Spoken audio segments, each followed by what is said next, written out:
A very good afternoon to you. This is your lunchtime news bulletin on News First. I am Chaturanga Hapuarachi.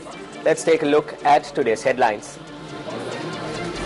Former Air Force Commander Air Chief Marshal Donald Pereira summoned for questioning by the Financial Crimes Investigation Division. Former Foreign Minister Rohita Bogalagama banned from overseas travel. Colombo Talemana railway service commenced after 25 years. Minister Vijit Vijaymunasosa comments on the position of opposition leader.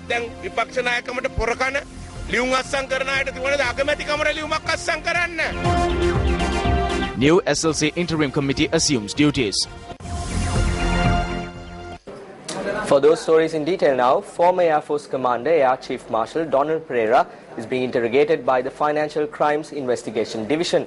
Police media spokesperson ASP Ruwan Gunasekara stated that Pereira is being questioned on financial irregularities in the purchase of 4 MiG aircrafts for the Air Force in the year 2006 and the financial loss incurred in the repairing of several other aircrafts belonging to the Sri Lanka Air Force.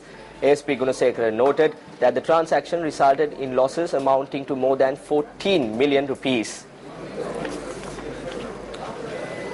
Former Foreign Minister Rohita Bogalagama's foreign travel has been suspended. Colombo Chief Magistrate Gihan Pilapitiya imposed the ban after taking into consideration the petition filed by the Commission to investigate allegations of bribery or corruption. The petition presented by the Bribery Commission was filed under Section 70 of the Bribery Act. The petition states that Bogalagama had encouraged the former Director General of the Board of Investment, Lakshman R. Watavala, to disburse 376,191 rupees and 1,170,444 rupees in violation of the Treasury Circular to participate in a trade expo in Britain. Chief Magistrate Gihan Pilapitiya ordered that the former minister be released on bail set at 50,000 rupees and 2 sureties of 1 million rupees each. Indictments were issued to Duminda Silva and 11 others accused in the killing of Bharata Lakshman Premachandra and 4 others.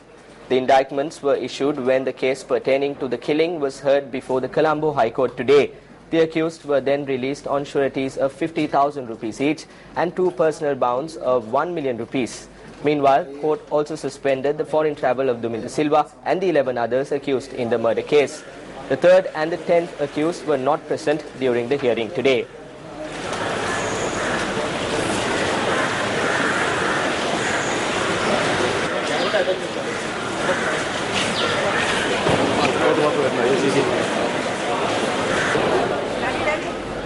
Still in local news, the case pertaining to the disappearance of 28 people, including 11 schoolboys in Colombo and surrounding areas several years ago, was taken up at the Colombo Fort Magistrate Court today. A suspect in the disappearance of former Navy media spokesperson Commander DKP Dasanayaka had requested permission to travel overseas.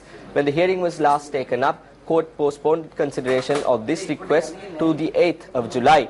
The magistrate Priyantaliyanage reached this decision since neither the Navy commander or a senior officer was present in court today to make written or oral submissions. The magistrate had ordered at the previous hearing for the Navy commander or a senior officer to be present in court to make submissions regarding Dasanayaka's request to travel overseas.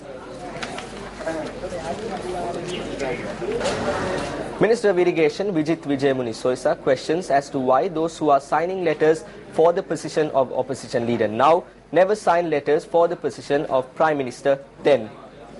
This public meeting was held in the Mariav area in the Madul Divisional Secretariat in Monragala.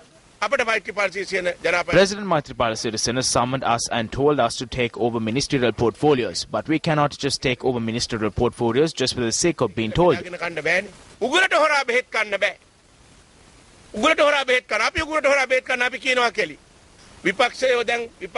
Now those who are tussling for the position of opposition leader now by signing letters could have signed letters for the position of Prime Minister by obtaining 120 signatures. All of these are done by covering the sheet of paper. It's all lies. JPUA Provincial Councillor Samantha Vidyaratna says that leaders who do not think about the country have destroyed farmlands, houses, hills along the Umaoya bank. He made the statement at a conference held in Colombo yesterday. A conference titled Umayo Project and Village Life in the Central Hills was held at the auditorium of the Colombo National Library yesterday. A group including JPU Provincial Councillor Samantha Vidyaratna, environmentalist and trade union representatives were present for this event. On the 29th of April 2008, the previous government of Mahinda Rajapaksa said to turn away from the path shown by nature to look to the south. That is why those who were in favour of the Umayo project had to heed to these orders. This is a crime. They are destroying waterways. They are destroying the hills. They are destroying the houses. They are destroying the farmlands. Who is this destroyer? That destroys the Umayo project. And who brought this destructive project? They are the leaders who do not think about the country. ඝාතකයා උමාවේ බහු විනාශකාරී ව්‍යාපෘති කවුද විනාශකාරී ව්‍යාපෘති ගෙනාවේ අපේ රටේ රට ගැන නොහිතන පාලකයෝ Seattle මෙහෙම කීවලුනේ සියලු වෘක්ෂලතාවෝ කපා දැමූ පසු සියලුම ගංගා ඇලදොල උල්පත් සිඳී ගිය පසු අන්තිම මාළුවාද අල්ලා කෑවට පසු මිනිස්සුන්ට තේරෙවි සල්ලි කන්න බෑ කියලා. Do not let them destroy rivers and waterways. Do not kill nature. Train operations between Talemana and Colombo will commence today after a span of 25 years. The Department of Railways noted that the first train will leave the Fort railway station at 7:40 p.m. Meanwhile, a new train operation from Homagama to Colombo Fort on the Kalani Valley railway line commenced at 7:20 this morning. Moving on to more local news, an accident occurred in the Alut Ambalama Kosgama when a van and a lorry collided early this morning. The accident occurred when a van bound from Colombo to Puakpitia collided onto a lorry flying from Ratnapura at around 3:30 this morning, following which the van and the lorry had toppled onto a paddy field in the vicinity. The driver of the van, who sustained injuries in the accident, has been admitted to the Colombo National Hospital, while two persons who were in the lorry are being treated at the Avisavella Base Hospital. Police have commenced investigations into the accident.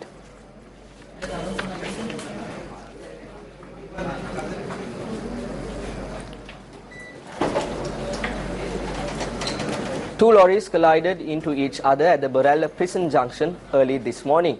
A mini lorry travelling from Boralla to Dematogoda had collided into another lorry travelling ahead of it. The driver of the mini lorry and two of its assistants sustained injuries and are currently receiving treatment at the National Hospital. The police media spokesperson's office stated that the driver of the other lorry has been taken into custody by the Boralla police.